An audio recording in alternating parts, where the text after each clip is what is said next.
L'affaire des faux billets au Mondial 1982 est une histoire complexe qui révèle les enjeux cachés du sport. Elle montre comment la passion du football peut être ternie par la fraude. Cette affaire s'est déroulée pendant la Coupe du Monde de la FIFA en Espagne, un tournoi représentant la fierté nationale, l'émotion et le rassemblement populaire. Cependant, sous cette façade, des manigances ont fait surface, exposant les failles d'un système censé célébrer le beau jeu. En juin 1982, alors que l'attention se concentrait sur les matchs, des faux billets circulaient, semant le doute parmi les autorités et les fans. Ce phénomène, bien que pas nouveau, avait atteint une ampleur inédite. Posséder un billet devenait essentiel pour accéder à l'événement de l'été. Un accès qui, au lieu de donner lieu à des moments de joie, se transformait en opportunité pour des malfaiteurs.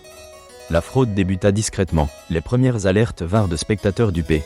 Les faux billets, en circulation sur le marché noir, semblaient authentiques et induisaient de nombreux fans en erreur.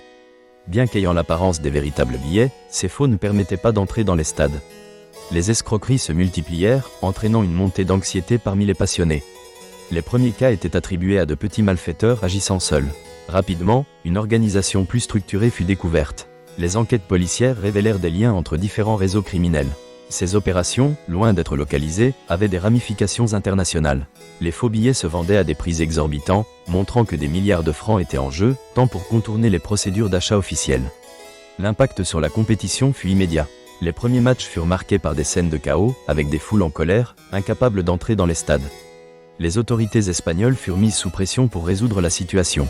La FIFA, critiquée, se retrouva en porte-à-faux, son image ternie par l'affaire. Chaque match devint un champ de bataille pour garantir la sécurité des spectateurs et l'intégrité de la compétition. Malgré les efforts des forces de l'ordre, de nouveaux faux billets continuaient d'apparaître. Les escrocs s'adaptaient aux nouvelles mesures de sécurité, compliquant le travail des enquêteurs. Cela engendra des confrontations entre consommateurs trompés et autorités, alimentant frustration et mécontentement parmi les fans.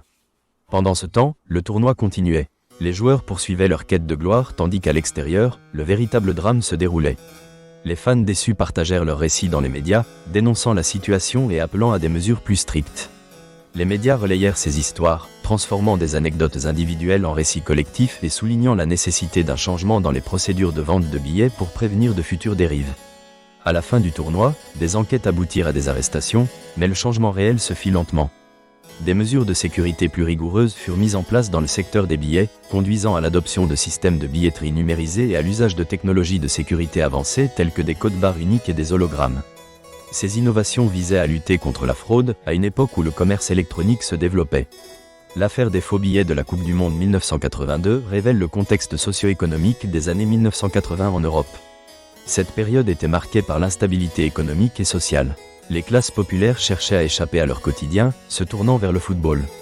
Cela créait un terreau fertile pour les escrocs, exploitant les désirs et frustrations des masses.